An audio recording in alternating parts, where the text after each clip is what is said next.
Assalamualaikum warahmatullahi wabarakatuh. Pertama-tama marilah kita panjatkan puji syukur kehadirat Allah Subhanahu wa taala yang telah memberikan nikmat sehat di Bapak Ibu, terutama nikmat sehat yang paling penting sebenarnya. Karena dengan sehat kita bisa melakukan setiap kegiatan yang ingin kita lakukan. Yang saya hormati Bapak Kepala Sekolah, saya 2 kali begitu Bapak Syahidin. Yang saya hormati Bapak Ibu rekan guru, dan yang saya hormati sekali mama-mama yang mau mengikuti dan mau berpartisipasi terhadap penyelesaian tugas saya kali ini. Terima kasih banyak untuk waktunya. Terima kasih banyak sudah meluangkan tenaganya untuk mau duduk di sini untuk mendengarkan saya dalam diseminasi budaya positif pada modul 1.4. Ini adalah aksi nyata dari tugas saya ya Pak ya, tugas kuliah. Saya sendiri adalah Mentari Pratini, guru di SDN 2 kali Wididul, CGP atau calon guru penggerak angkatan 9 dari SDN 2 kali Wididul. Latar belakang adanya budaya positif. Kenapa budaya positif itu perlu sekali diterapkan di sekolah-sekolah? Namanya saja sudah positif ya Bapak Ibu ya, pasti adalah sesuatu yang baik. Budaya positif merupakan perwujudan dari nilai-nilai atau keyakinan yang universal. Universal artinya menyeluruh untuk semuanya, bukan hanya untuk siswa, tapi guru dan orang tua sendiri, karena orang tua siswa pasti sangat terlibat di dalamnya. Yang diterapkan di sekolah, memang penerapannya ada di sekolah, tapi bertujuan untuk terus berlanjut di rumah pun dilaksanakan. Suasana atau budaya yang berkembang di sekolah secara tidak langsung menjadi cermin dari tujuan mulia atau nilai-nilai yang sekolah anut dan yakini selama ini. Jadi kalau sesuatu yang baik pasti akan harumnya itu kemana-mana. Budaya positif yang sudah diterapkan salah satunya di sekolah kita adalah setelah selesai upacara kita melaksanakan salam-salaman, ya. Sesuatu hal yang kecil sebenarnya, tapi itu bermakna besar. Budaya positif ini suatu tanggung jawabnya memang kalau di sekolah terkesan guru dan kepala sekolah ya Pak ya. Tapi budaya positif tidak didukung oleh orang tua, tidak didukung oleh orang-orang di sekitarnya, tidak akan berhasil. Maka karena itu, marilah kita bersama-sama menciptakan budaya positif di lingkungan sekolah. Tujuannya, tolak ukurnya dan lini masanya sudah ada di sini. Kalau saya sampaikan satu-satu terlalu panjang, ya Bapak Ibu. Jadi tujuan intinya adalah mewujudkan budaya positif di sekolah kita, di SDN 2 kali Wididul, untuk menghasilkan untuk kembali lagi. Nah, kemudian tolak ukurnya adalah terciptanya dan bisa dirasakan manfaatnya oleh semuanya. Jadi ini masanya, ya ini dia guru, kepala sekolah, orang tua siswa, ya nanti penerapannya pasti langsung ke siswa itu sendiri. Nah, pada hari ini materi yang akan saya sampaikan ada 6 Bapak Ibu. Yang pertama ada disiplin positif dan nilai-nilai kebajikan universal. Kemudian selanjutnya ada teori motivasi, hukuman, penghargaan, restitusi. Ada keyakinan kelas, kebutuhan dasar manusia dan dunia berkualitas, restitusi, 5 posisi kontrol. Sini 5 posisi kontrolnya guru. Kemudian ada juga segitiga restitusi. Lanjut Bu Endang. Materi yang pertama yaitu disiplin positif dan nilai-nilai kebajikan universal. Disiplin positif atau disiplin saja sudah jelas ya.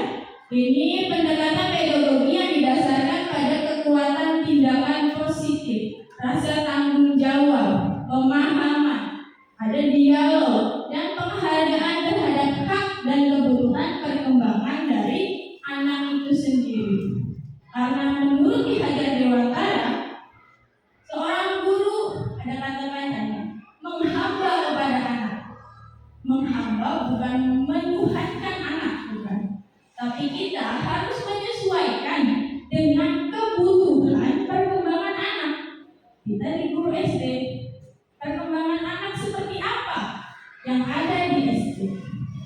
Kemudian ada beberapa nilai-nilai kebajikan, yaitu keadilan, tanggung jawab, kejujuran, bersyukur, lurus hati, berprinsip, integritas, kasih sayang, rajin, komitmen, percaya diri, kesabaran, dan masih banyak lagi.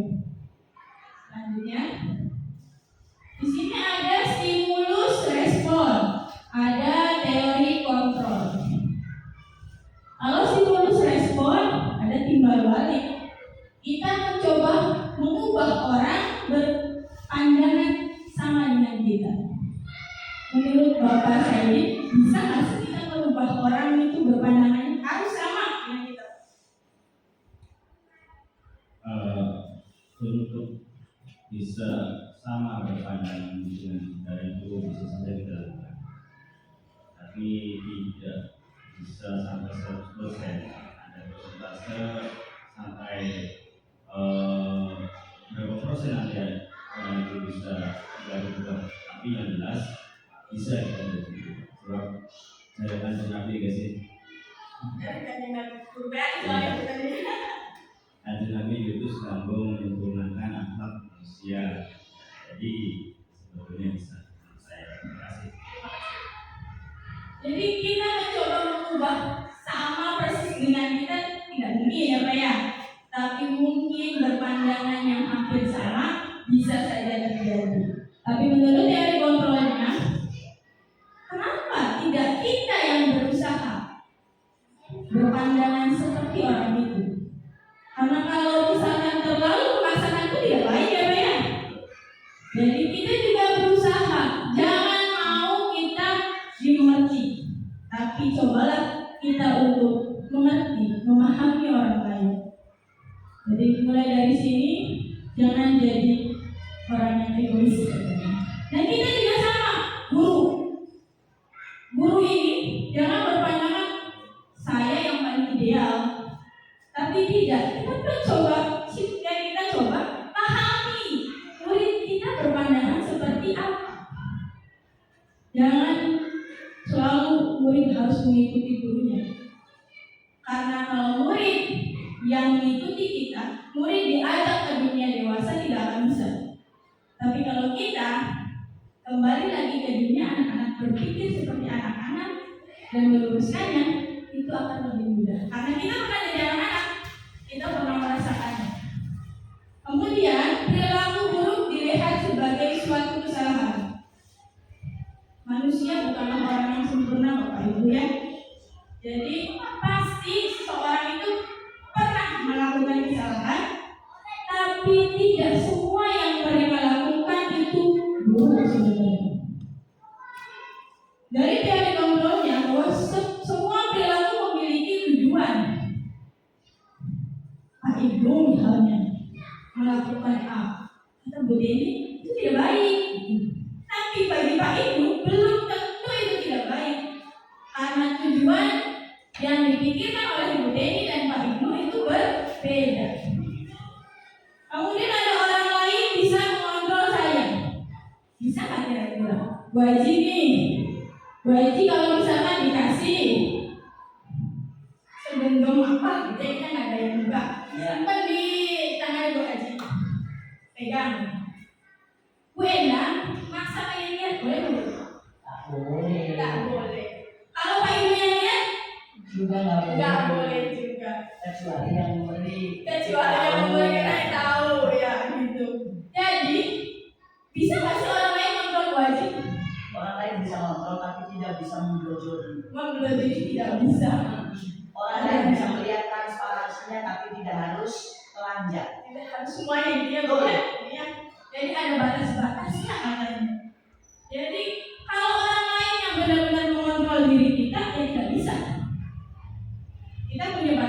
sendiri, kata Bu Haji. Tapi siapa sih yang bisa mengontrol kita?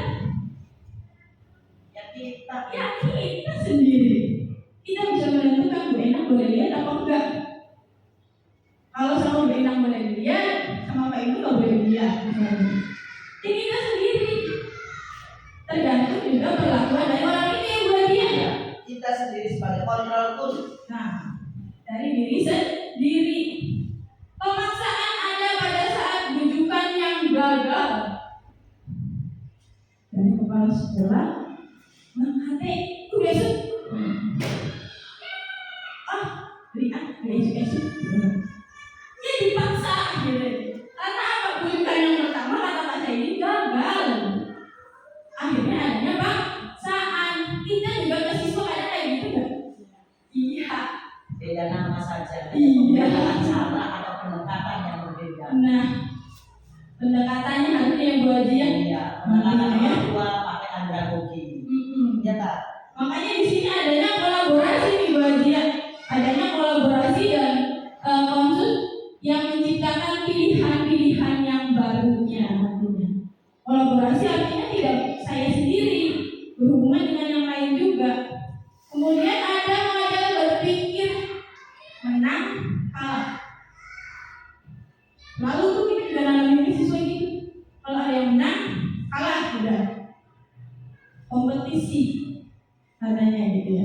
Tapi kalau dari kontrolnya adalah berpikirnya diganti menang. Karena setiap orang punya kemampuannya masing-masing. Setiap siswa juga sama. Saya mengajar kelas 6. Saya lihat Ahmad dan Kolik berbeda.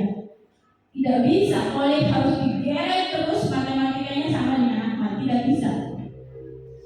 Tapi ketika Ahmad itu digeret ke olahraga sama kemampuannya dengan Kolik, atau ke seni sama kemampuan dengan Kolik, tidak bisa Bapak Ibu. Karena mereka punya kemampuannya sendiri. Ahmad menang di matematika, Kolik pun menang juga nanti di olahraga atau seni. Ya, sama dengan kita juga sama seperti itu. Dilanjut Endang. Di sini ada disiplin positif. Ada teori kontrolnya menurut William Glasser, seorang ahli ini. Anda tidak bisa mengontrol orang lain, hanya Anda yang bisa mengontrol diri sendiri. Ini dari makna disiplinnya. Belajar mengontrol diri dengan menggali potensinya sendiri agar mencapai tujuan mulia, yaitu sesuatu menjadi seseorang yang kita inginkan berdasarkan nilai-nilai yang kita hargai. Jadi Bapak Ibu, ibu-ibu juga di sini yang bisa mengontrol ibu-ibu ya ibu-ibu sendiri, bukan orang lain. Semua perilaku memiliki tujuan. Pasti kita ngambil nasi, tujuannya buat makan. Kita berangkat ke sekolah, tujuannya ngantar anak. Semua yang kita lakukan pasti ada tujuannya walaupun sederhana. Dari semua perilaku yang memiliki tujuan itu adanya motivasi. Nah, motivasi ada lagi nih Bapak Ibu, untuk menghindari hukuman. Anak berangkatnya pagi-pagi. Nanti kalau telat dihukum Pak Ibnu, karena kedisiplinannya di sini Pak Ibnu. Dijemur di tiang bendera katanya. Jadi takut. Motivasinya dari sini untuk menghindari hukuman. Disiplinnya dia. Yang kedua, untuk mendapatkan imbalan. Nilainya nanti gede. Dapat hadiah dari ibu guru. Berpikirnya hanya ke situ. Tapi kalau nanti bagiannya ada soal ataupun latihan yang tidak mendapatkan imbalan, motivasi ini akan berubah. Yang paling penting adalah motivasinya untuk menghargai diri sendiri. Tahu bahwa kita belajar tujuannya buat kita biar pintar katanya.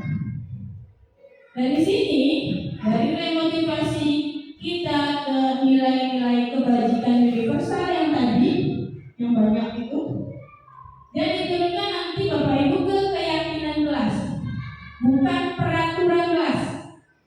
Kita biasanya pakainya peraturan kelas ya, tapi peraturan dan keyakinan itu berbeda. Kalau peraturan hanya dari guru untuk siswa, tapi kalau keyakinan dari siswa boleh berpendapat, guru boleh berpendapat, dua jalan. Jadi kita itu bukan satu arah tapi dua arah langsung, dan siswa meyakininya bahwa itu harus dilaksanakan di sekolah.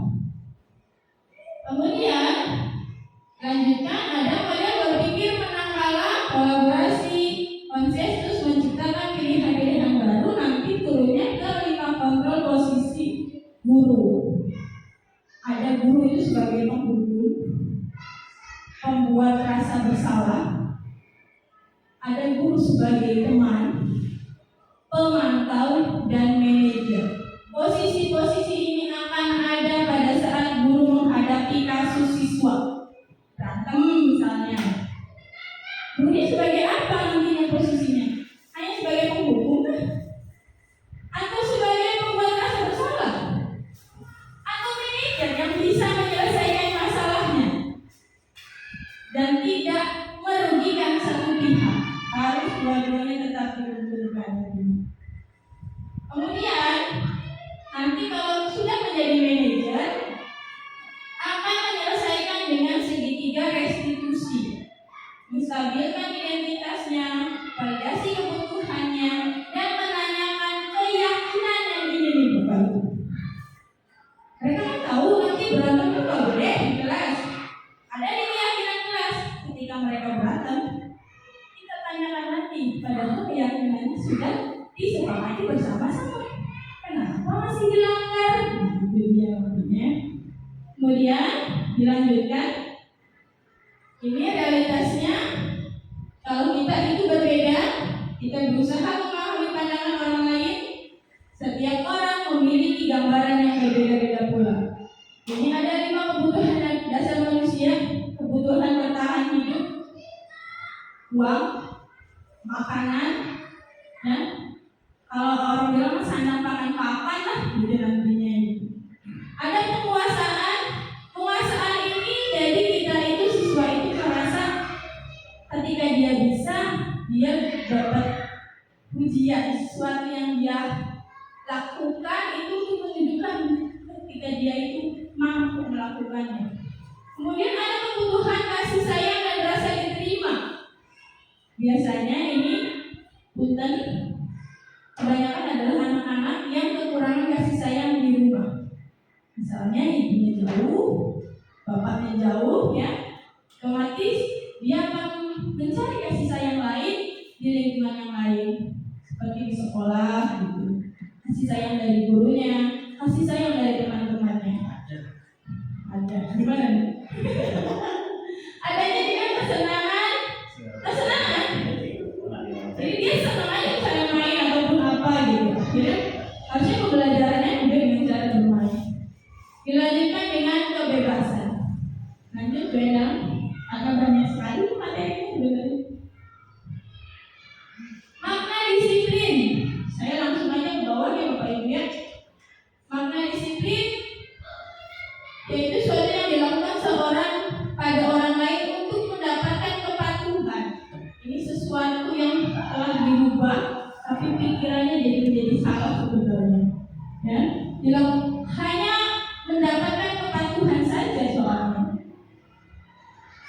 Disiplin dengan ketidaknyamanan, bukan dengan apa yang kita hargai atau pencapaian suatu yang mulia. Ada nilai-nilai kebajikan yang universal tadi. Nah, nilai-nilai ini akan berhubungan dengan profil pelajar Pancasila. Ada yang bisa ingat profil pelajar Pancasila? Punten yang paling ingat.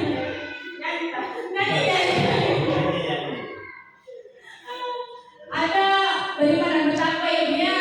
Apa saja Bu? Beriman dan bertakwa, berakhlak mulia, berkepentingan global, mandiri, kreatif dan berpikir kritis. ada 6 ibu-ibu nanti yang siswa harus memiliki nilai tersebut ya Bunda ya. Selama anak bapak ibu ada di sekolah dasar, nanti ke-6 nilai itu harus bisa dikuasai. Bertahap tapi ya Bu ya. Kelas 1 misalnya 1 nilai dulu. Lanjut ke kelas 2 nambah lagi misalnya nilainya 2 gitu. Jadi ini adalah target-target nilai yang dikuasai siswa di SD nantinya. Kayak gini di sekolah menengah, sekolah SMP, SMA sama nggak Bu? Ada juga sama sebenarnya. Karena kurikulum kita sudah kurikulum merdeka semuanya. Tahun depannya kalau semuanya ya 1 sampai 6. Lanjut Bu ya. Di sini ada teori motivasi yang tadi. Adanya penghargaan, hukuman, sama restitusi. Penghargaan itu pengakuan atas prestasinya. Boleh dengan cara apa saja ya.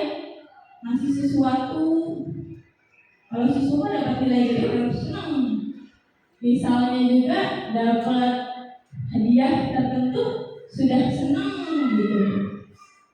Penghargaan ini juga ada kesempatan untuk mengembangkan diri tanpa komitmen dan kesetiaan serta penghargaan dalam bentuk lainnya ini ya. Kemudian ada hukuman, sesuatu yang diberikan atas pelanggaran disiplin. Hukuman ini sebenarnya berefek negatif. Nah, karena tidak menimbulkan benar-benar rasa jerah, tapi hanya akan menjadi kekesalan di hati. Restitusi ini yang paling penting, yaitu sebuah cara menanamkan disiplin positif kepada muridnya. Restitusi bukan untuk menebus kesalahannya, bukan, tapi untuk belajar dari kesalahannya. Tujuannya untuk memperbaiki hubungan. Seperti tadi contohnya kayak boleh lagi nggak Pak Bena? Nanti ya. Kalau misalnya berantem, misalnya gitu ya. Cara terbaik seperti apa supaya hubungannya jadi membaik? Bukan hanya memarahi yang membuat berantemnya, tapi pasti ada masalah di belakangnya. Dan kita cari tahu dulu akarnya seperti apa. Teori motivasi manusia yaitu ada eksternal dan internal. Kalau eksternal yang tadi hukuman, penghargaan atau imbalan itu maksudnya eksternal karena dari luar. Kalau ini adalah internal, diri sendirinya nanti yang mau. Paham anak itu bahwa saya sekolah buat apa? Bukan disuruh sama orang tua bagaimana tangi sekolah. Bukan. Dia tahu. Nah, setengah 6 bangun, siap-siap berangkat sekolah. Saya tujuan sekolah biar saya lebih pintar, meningkatkan kualitas diri. Nah, itu dia berarti sudah mempunyai motivasi internal.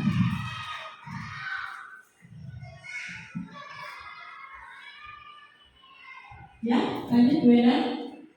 Nah, restitusi yang tadi yang terakhir menciptakan kondisi yang positif ya, sehingga mereka bisa kembali pada kelompoknya mereka dengan karakter yang lebih kuat. Restitusi juga merupakan proses kolaboratif yang mengajarkan murid untuk mencari solusinya.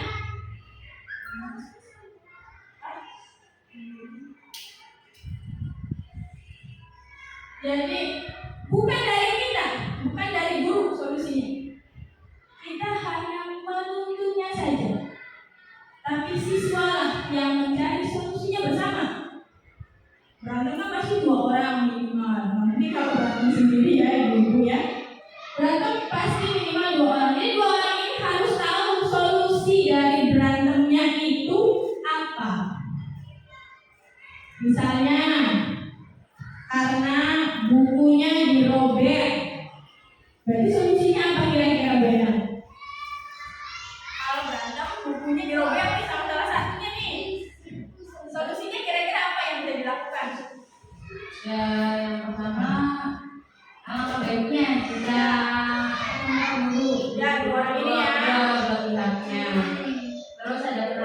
guru juga untuk mendamaikan siswa tersebut agar tidak terjadi yang kedua kalinya dengan kejadian yang sama.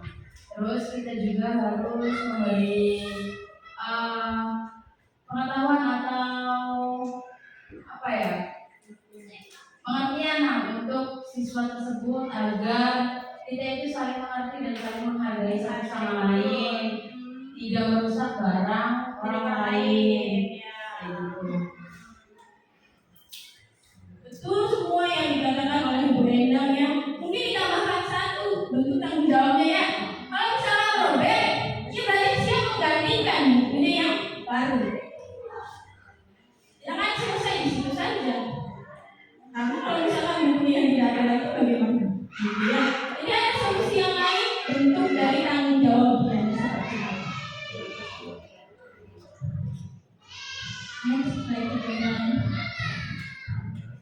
Ini 9 ciri-ciri dari restitusi. Banyak sekali Bapak Ibu ya. Restitusi itu memperbaiki hubungan yang tadi dari berantem berteman lagi nantinya dia. Kemudian bukan untuk menebus kesalahan tapi belajar dari kesalahannya. Dulu kita harus main buku, buku maning, ya. Tahu yang dilakuin salah. Jadi saya juga harus keluar uang lagi. Kok aja bukan mainan? Tahu berarti dia udah belajar dari kesalahannya nanti. Adanya tawaran, bukan paksaan. Dia sendiri nantinya. Makanya kenapa solusinya harus dari dia. Kalau dari guru, artinya kita memaksakan. Belum tentu dia berpikir seperti itu. Restitusi untuk menuntut untuk melihat ke dalam dirinya sendiri, mencari kebutuhan dasarnya yang tadi 5 itu, kasih sayang, kebutuhan dasar yang lain itu ada 5, ada penguasaan juga. Restitusi diri adalah cara yang paling baik, berfokus pada karakter bukan dari tindakannya. Karakter yang tadi punya sikap tanggung jawab. Fokus pada solusinya. Kemudian mengembalikan murid yang berbuat salah pada kelompoknya. Tidak perlu dikucilkan, tapi baru lagi main. Tapi alhamdulillah ya kalau anak SD mah tidak pendendam gitu ya. Kalau anak SD mah berantem besok main gitu. Dilanjut lagi, ada keyakinan yang tadi. Alhamdulillah kalau kelas 6 sudah melaksanakan membuat keyakinan kelasnya. Keyakinan kelasnya ini disepakati secara bersama. Memang awalnya dari peraturan kelas juga, tapi peraturan kelasnya kebanyakan anak itu menulisnya tidak terlambat, tidak makan di dalam kelas, atau tidak itu kan masih negatif sebenarnya. Tapi kita lupa menjadi sesuatu yang positif yang bisa memotivasi mereka dan mereka tahu bahwa itu harus dilaksanakan. Ya, bukan untuk dilanggar karena keyakinannya dari mereka, bukan paksaan dari gurunya seperti itu. Next, keyakinan kelas itu bersama dengan seluruh anggota kelas. Mungkin kalau keyakinan sekolah, kepala sekolah nanti bisa mendapatnya dari guru-guru ya Pak ya. Karena bukan hanya dari pemikiran kepala sekolah saja, tapi pemikiran guru-guru juga. Mewujudkan kelas yang aman dan nyaman, belajar lebih menyenangkan, materi lebih mudah dimengerti dan dipahami. Yang paling penting ini sih sebenarnya belajar itu lebih menyenangkan. Kalau kita senang, lakuinnya enak aja gitu. Kalau kita terpaksa, bagaimanapun prosesnya tidak akan meresap pada kita.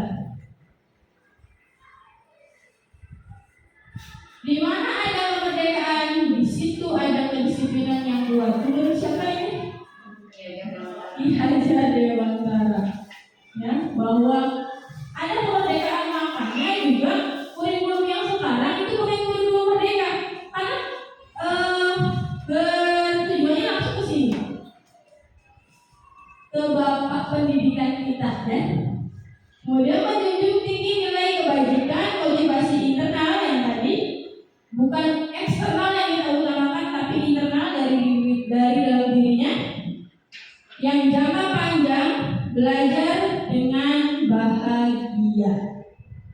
Kita perlu tanamkan diri kita sendiri dan ke siswa kita. Dilanjut, Bu Endang. Mengapa katanya tidak peraturan saja, tapi keyakinan kelas yang kita pakai? Ya, seperti yang saya sampaikan tadi, bahwa kalau peraturan hanya satu arah, saya yang bikin, saya tempel, nih cap bocah, peraturan kelas kita begini, ikutin. Belum tentu siswanya mau padahal main. Kalau keyakinan kelas dua arah, siswanya juga bisa berpendapat, saya bisa berpendapat, dan kita sepakati bersama menjadi keyakinan bersama seperti itu. Untuk apa? Mendukung motivasi intrinsiknya. Kembali ke nilai keyakinan, kembali ke nilai-nilai atau keyakinan-keyakinan yang lebih menggerakkan seseorang dibanding hanya mengikuti serangkaian peraturan-peraturan yang dibuat oleh gurunya. Dilanjut, Bu Endang. Ini dari peraturan kelas, sebenarnya peraturan kelas dulu, tapi kebanyakan kata-katanya masih negatif. Makanya kita ubah jadi positif, menjadi keyakinan kelas. Ya. Terwujudnya keyakinan kelas dari kelas dulu, Pak Ibu ya. Ketika suatu kelas kondusif, kelas 1 kondusif, 2, 3, 4, 5 kondusif, semuanya 6 kondusif, maka di sekolah itu akan terjalin lingkungan yang positif.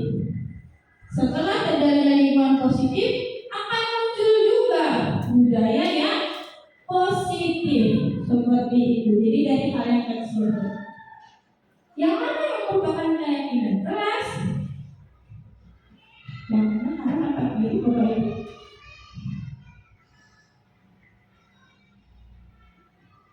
Ada yang mau berpendapat karena Pak Giri keyakinan kelas? Pendapat apa yang ada di situ? Apa? Mana yang termasuk keyakinan kelas?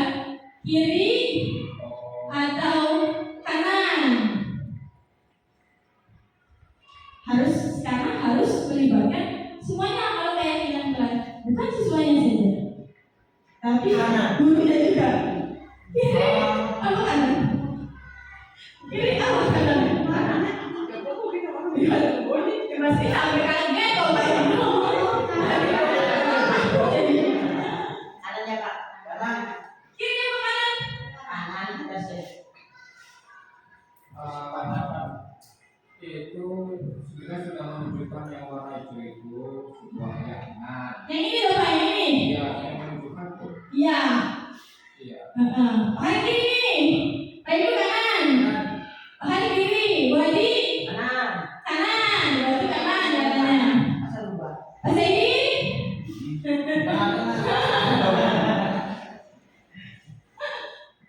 kiri apa kanan? Kiri. Punya di kanan. Punya kanan juga. Ma, kiri apa kanan ma? Kali kiri baik. Makan dari kiri kan jawab.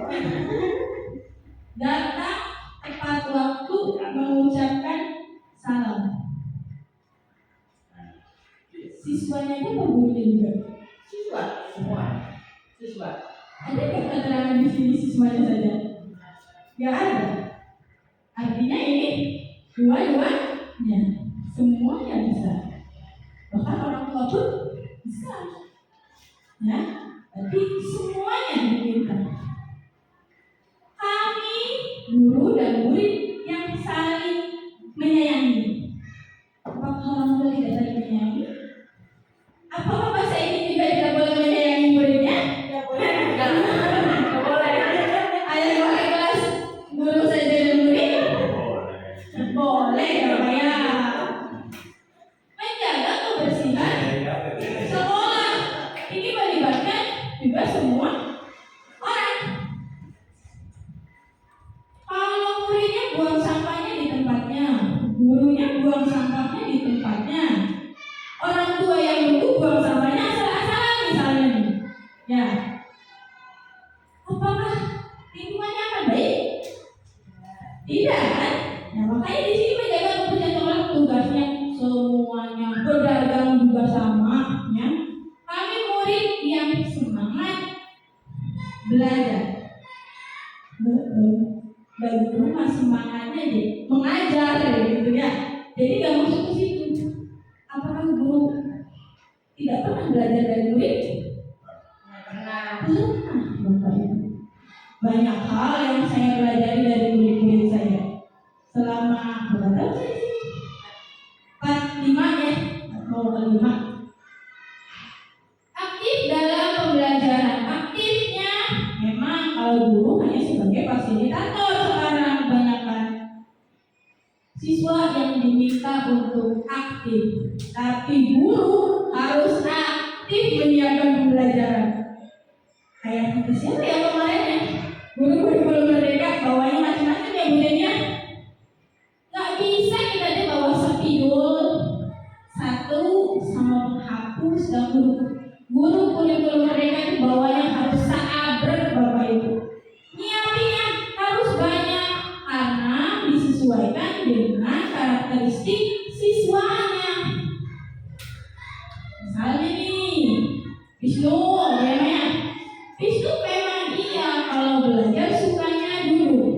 Dia kan nggak sama, ya. Dia nggak bisa duduk, dia mah. Belajar ke mana? Dia mah belajar kan? Belajar. Tapi dia harus bergerak. Kalau dia tidak bergerak, stres dia udah. Gak bisa dia mah duduk diam. Saya lihat ya. Dia harus move terus bergerak terus. Boleh nggak? Boleh. Namanya. Yang penting tujuan pembelajarannya bisa tercapai. Tidak mengganggu yang lain yang menerima didianya sendiri. Tertib semuanya juga tertib. Bukan siswanya saja, gurunya juga, orang tua juga, kepala sekolah juga. Kami murid yang peduli dengan teman-teman.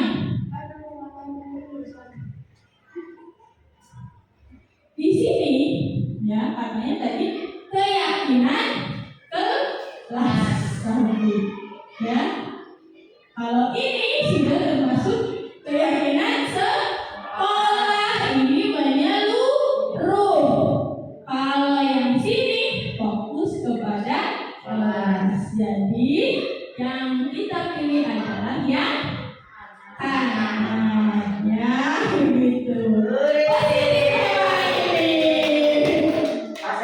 Dua-duanya baik ya, tapi kita cari konteksnya di mana nantinya ya.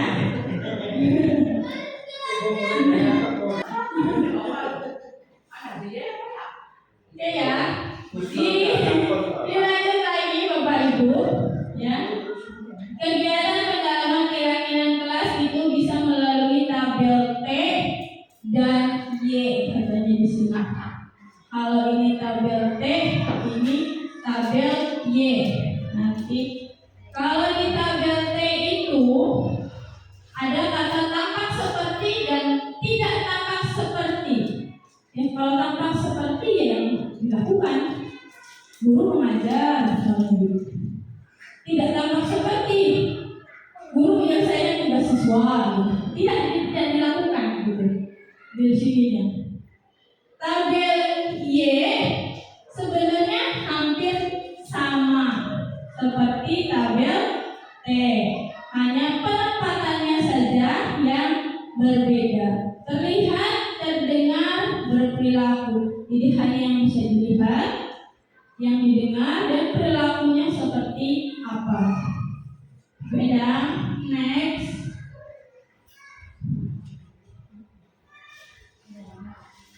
Sudah nggak ini? Oh ini ya. Kalau hormat ya, yang tadi ini tabel T ya, datang tepat waktu. Nah, tidak tampak sepertinya apa? Lawannya saja sebenarnya. Sering hadir terlambat. Bocah sampah ini misalnya. menyapa teman dan guru setiap hari. Jadi ketika bertemu nantinya diharapkan mereka itu bisa saling segur sapa. Bukan hanya kelas 6 dan kelas 6, tapi kelas 6 dan kelas 1 juga harus saling mengenal. Karena kita di sini ya keluarga semuanya. Tak acuh pada teman dan guru. Oh, mungkin ini harusnya acuh ya. Acuh kepada teman dan guru. Anak Pak Ibu lewat. Sorong baik. Kalau acuh kan memperhatikan, acuh tak acuh memperhatikan. Oh, betul berarti ya Pak ya. Tak acuh. Ya, tak acuh itu betul. Jadi kalau acuh tak acuh yang maksudnya itu betul juga. Tapi kalau acuh saja itu namanya memperhatikan. Memperhatikan, berarti tak acuh berarti tidak memperhatikan. Benar kan artinya Pak ya. Tak acuh kepada teman dan guru. Berarti tidak memperhatikan ya Pak ya intinya ya. Tidak memperhatikan teman dan guru. Apalagi kalau ketika guru yang lewat ya, enak aja lewat-lewatnya. Mengembalikan barang teman yang telah dipinjam dan mengucapkan terima kasih. Nah, kalau tidak tampaknya ya tidak mengembalikan barangnya. Meletakkannya sembarangan saja, akhirnya hilang. Misalnya ini anak SD kayak gini nih, pinjam menghapus, bil. Pakai, dan dia selesai, nggak dibalikin lagi, simpan aja di mejanya, pergi saja. Akhirnya hilang penghapusnya. Kita lagi nanti yang pinjamnya ke orang tua, mana tuh penghapus manis, kan tidak mau hilang. Kadang dari tukaran, berantem nih, ini penghapusnya tidak. Nah, harusnya mereka kan ditanamkan tanggung jawab mengembalikan barangnya ke temannya tadi. Apapun yang mereka pinjam, kemudian mengucapkan terima kasihnya. Tidak mengembalikan barangnya ini tidak tampak seperti yang asal-asalan saja, jadi mengakibatkan hubungan pun tidak baik sebenarnya antar siswa. Kalau dari bekerja, tampak sepertinya tekun belajar dan menyimak guru. Dengerin kalau guru lagi dijelasin ya. Tidak tampak sepertinya tidak mendengarkan guru dan acuh tak acuh. Guru lagi ngejelasin, siswa ngobrol. Masa itu guru. Saya udah tahu kan ngomong. Saya udah ngelirik ya Bu ya udah. Tapi dari situ kita kalau belajar jangan ngobrol, Iya. jangan jangan keliling. Oh ini yang dari dia punya. Ya wasiatnya kuis. Ini namanya jadi apa? Dia masih dia. Ini namanya jari jempol. Gitu. Baik, tepat waktu.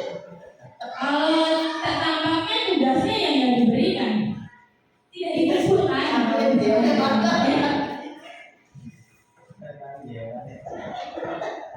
Ini ada peraturan, ada keyakinan perbedaan dari tadi. Selalu kembalikan buku ke tempatnya. Dilarang. Karena peraturan biasanya masih negatif. Negatif yang ini kata-katanya. Kita ubah ke keyakinan kelas menuju katanya positif. Dilarang menggunakan narkoba. Kesehatan, jaga kesehatan. Dan Semuanya orang mengantuk. Nah, nanti keyakinannya apa? Adalah orang mengaku. Dilarang mengganggu orang lain, ibu yang ini berarti Bu. Menghormati orang lain. Nah, dengan keadaannya berarti yang dia walaupun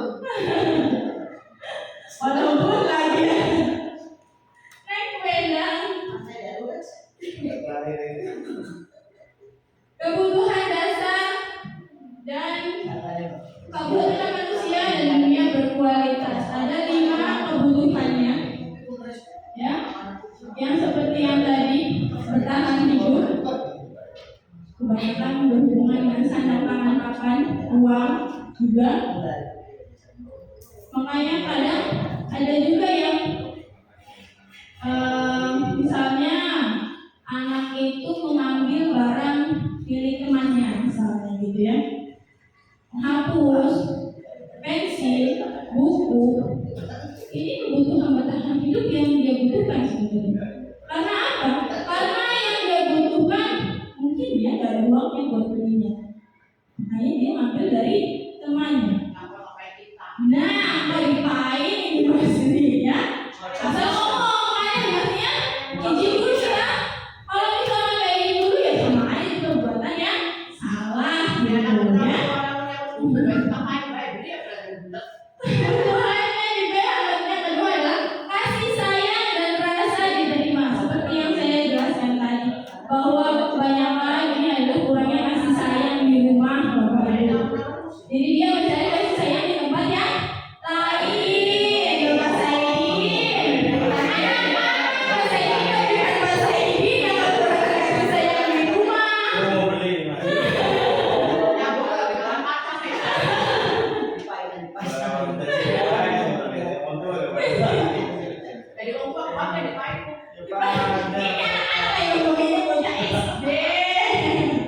Anak SD murid kekurangan kasih sayang, gitu ya.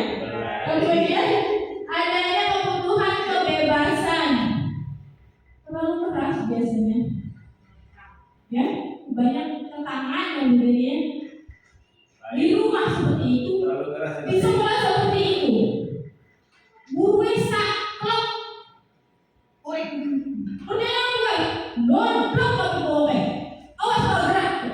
Taruh ya.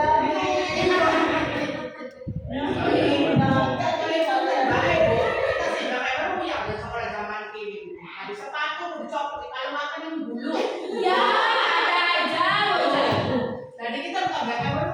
Makanya Terapi jantung. Ini loh. Makanya nanti dibuat keyakinan kelas. Salah satu keyakinannya kayak di kelas dapur memakai sepatu di sekolah. Dia masih di sekolah, dia digubah terus. Ini alasannya. Kelas lu baru konon. Tapi lagi kumbang. Kayak korengan yang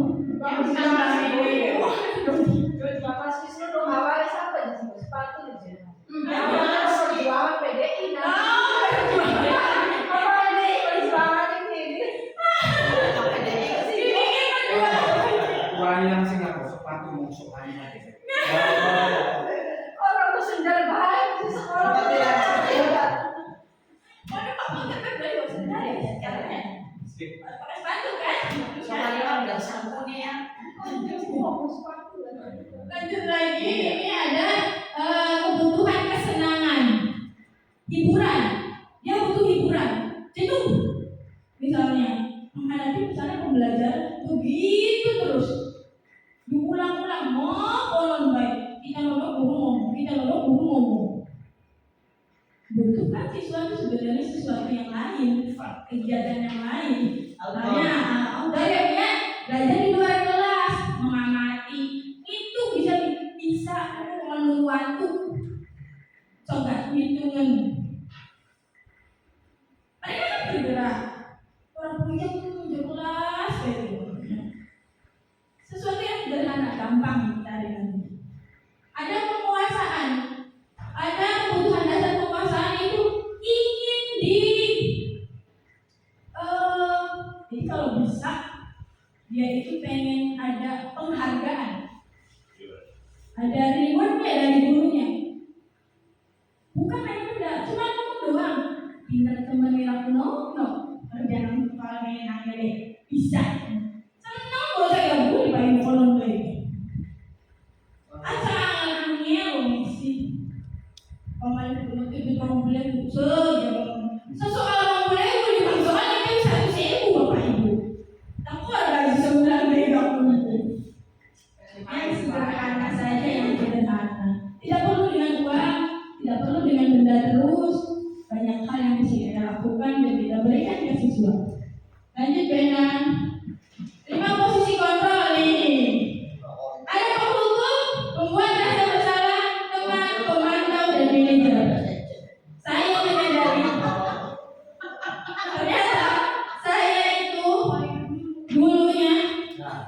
ada di sini.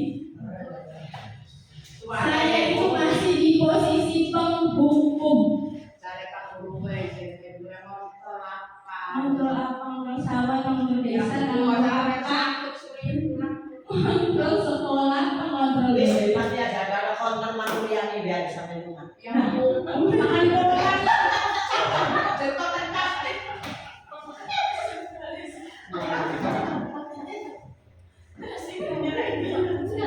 Pada matakan kesimpulan sekali. Saya boleh nanya ke Bapak Ibu ya. Sekarang posisi Bapak Ibu ada di bagian mana? Yang sering dilakukan.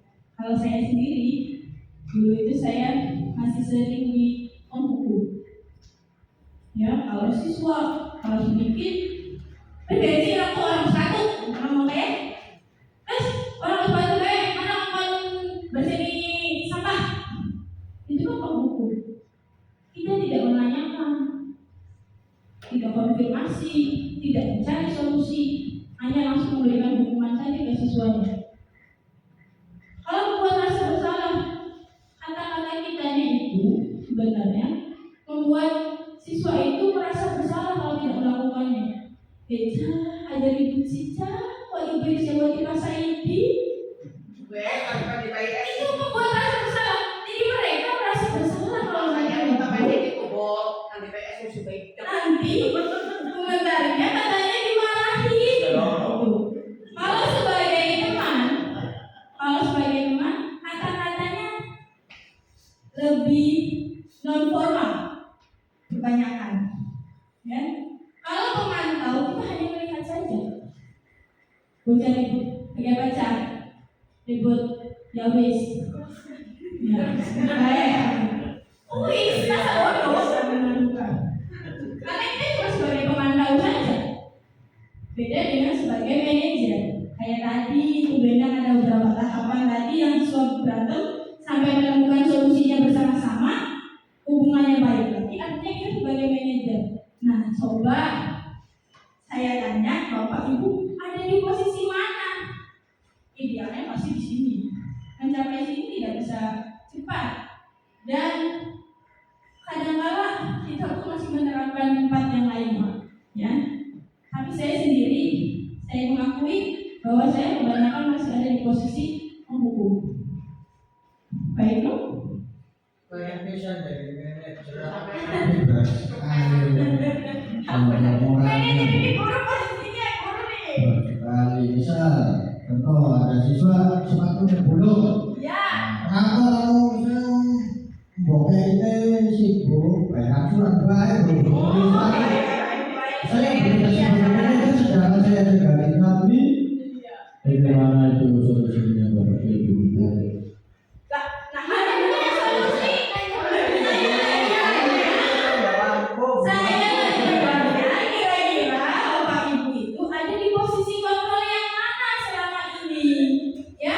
Ada di mana-mana semuanya. Ya, apa itu semuanya pernah dilakukan? Iya. Tapi ya, idealnya masih manajer. Semuanya masih pengen ada di posisi manajer dan bagian dari dia. Tapi tergantung katanya situasinya seperti apa. Tapi saya sendiri ya dulu kebanyakan sebagai penghukum. Makanya saya introspeksi diri, mengontrol diri saya sendiri untuk merubahnya. Ingin idealnya seperti ini, masih berproses, masih butuh kolaborasi dari Bapak Ibu semuanya. Kolaborasi. Ya, masih butuh kolaborasi dari semuanya. Ini kan memang banyak sekali lima posisi kontrolnya, seperti yang tadi. Kalau penghukum hanya menunjuk, menyakitinya saja, menyindir. Terus hukuman itu biasanya bentuknya verbal gitu. Tidak membutuhkan alasan. Kalau penghukum salah, tidak ada nih misalnya nggak pakai sepatu, basah, dari malam hujan, sepatu saya simpan di luar. Ya bukan dulu sepatu. posisi sebagai penghukum. Membuat orang merasa bersalah seperti yang tadi ya. Ibu ini merasa kecewa, kamunya kayak gini, kok begini terus, gini. Itu membuat rasa bersalah. Ayo Bu Endang, dilihat kabarnya Bapak Ibu. Pernyataannya, saya kecewa sekali dengan kamu. Masih ini ditutup ya. Jadi kecewa di sini yaitu posisinya sebagai pembuat merasa bersalah. Kamu tidak pernah benar. Langsung posisinya sebagai penghukum. Karena tadi nggak mau tahu alasan. Ayolah, kamu demi Bapak ya.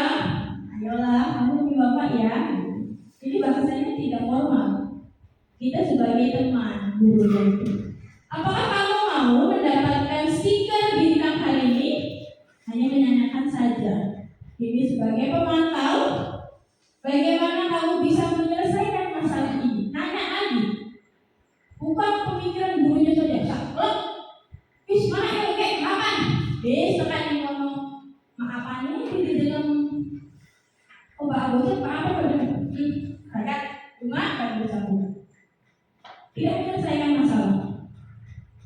Kamu selalu yang paling terakhir. Mumpun yang terakhir baik. Nah itu sebagai posisinya sebagai penghukum.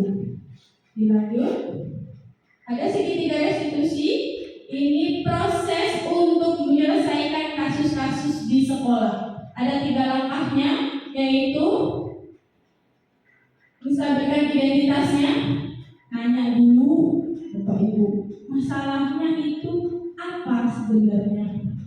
Terus validasi tindakannya, sesuatu yang salah itu pasti dilakukan oleh orang lain, pasti dilakukan oleh manusia, ya. Jadi jangan aja dia salah, prevensi kamu, jangan langsung menjauhkan siswa. Coba dulu kita menetralkan semuanya, terus baru menanyakan keyakinannya apa yang sudah dilanggar, yang sudah dibuat tadi. Dilanjut. Lanjut saja boleh kan? Karena tadi sudah ya. Penutupnya, nah udah terakhir nih budaya positif. Penutup budaya positif di sekolah merupakan hal yang penting untuk menciptakan pendidikan, merupakan perwujudan dari nilai-nilai keyakinan yang universal melibatkan semuanya. Dengan budaya positif di atas dapat menumbuh kembangkan sikap gotong royong, mampu melakukan kegiatan secara bersama-sama sehingga tercipta kolaborasi yang baik antar warga sekolahnya, siswa, guru, kepala sekolah dan orang tua siswa. Untuk menerapkan budaya positif, seorang guru harus mampu menjadi pemimpin pembelajaran yang memiliki nilai berpihak kepada murid sesuai dengan yang dikatakan kinerja dewan, mandiri, kreatif, inovatif, reflektif, dan kolaboratif sehingga dapat mewujudkan kepemimpinan dari murid itu sendiri. Terima kasih. Lanjut Bu Endang. Sepertinya tidak bisa. Karena sudah siang ya. Ditutup saja ya. Terima kasih banyak Bapak Ibu sudah ada di sini, sudah mau mendengarkan apa yang bisa saya sampaikan. Siang-siang sudah saya pahami dari perkuliahan saya di modul kemarin. Terima kasih banyak. Berpikir positif adalah obat dari setiap permasalahan yang ada dalam diri kita. Terima kasih. Wassalamualaikum warahmatullahi wabarakatuh.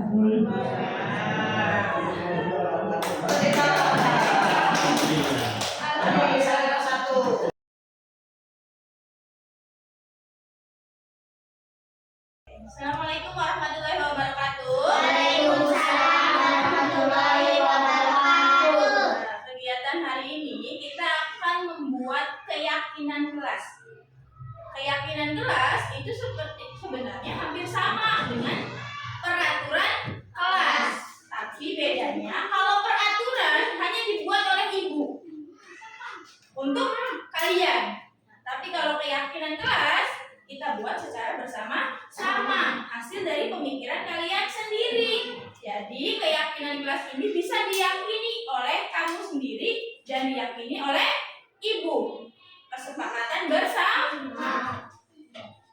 semua orang boleh berpendapat. Kira-kira keyakinan kelas apa yang mau dipakai di kelas 6? Ya. Ibu nanti akan membagikan sticky note-nya. Warnanya boleh berbeda-beda. Kalian boleh minta warna apa saja ke ibu ya. Bu mau warna-warni boleh ya. Nanti kalian tinggal tempelkan saja di papan tulis. Tidak perlu dikasih nama. Jadi di sini itu bisa menjelaskan bahwa tidak perlu ada namanya siapa yang berpendapat. Jadi semua bisa berpendapat. Tidak usah dikasih nama. Oke?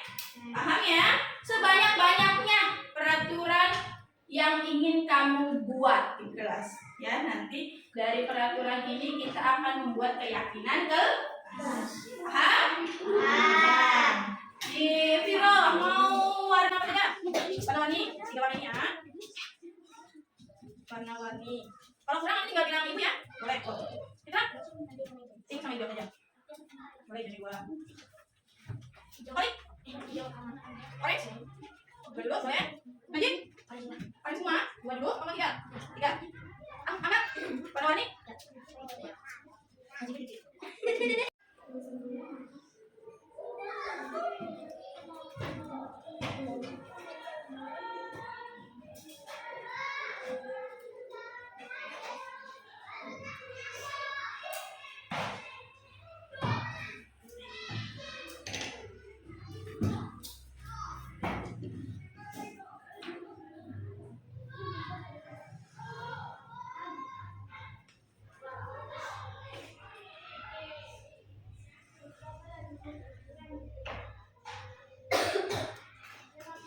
Ya, bagi yang sudah selesai boleh ditempelkan.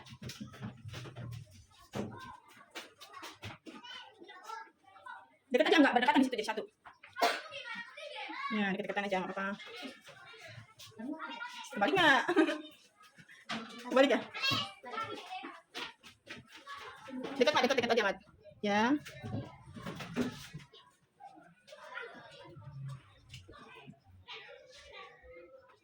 Kebalik dah. Sama kayak enggak?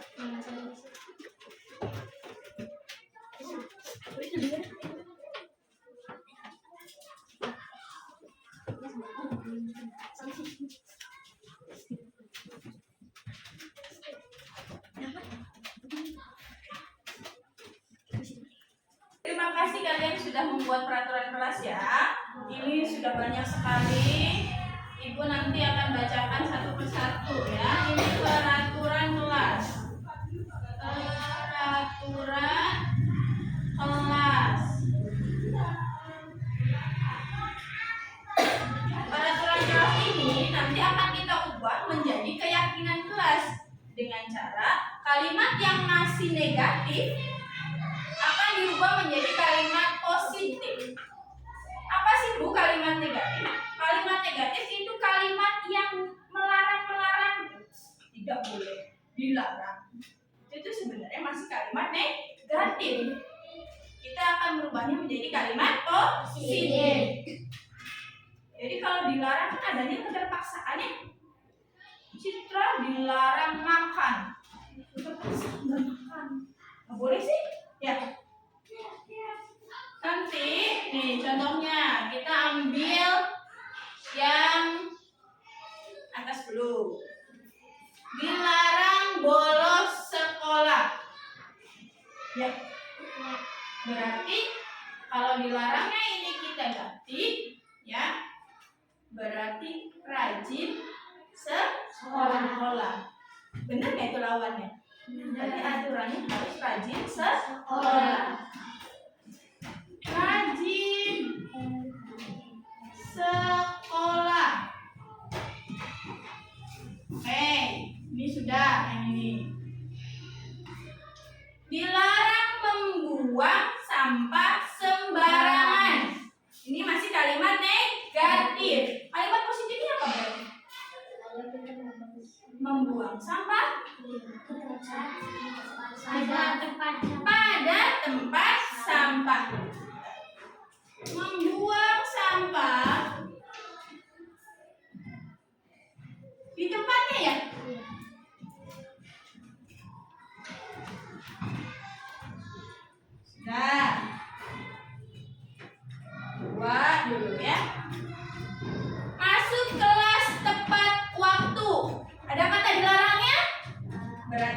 sudah termasuk kalimat positif. Jadi boleh dituliskan langsung.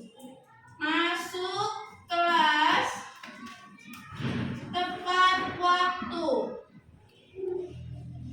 Ini akan menjadi benar-benar peraturan atau keyakinan kelas 6 ya.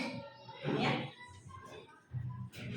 Jadi tidak boleh makan saat jam pelajaran. Kalau menjadi kalimat positif apa kira-kira? Tidak boleh kan masih kalimat negatif tuh. Berarti makannya saat apa? Istirahat. Makan hanya saat istirahat. Makan saat istirahat. Kalau minum kira-kira boleh nggak? Boleh. Boleh kali ya kalau minum. Dilarang mencontek, ya. Dilarang masih menggunakan kalimat negatif. Berarti positifnya apa? Jujur saat mengerjakan soal atau tugas atau ulangan ya. Jujur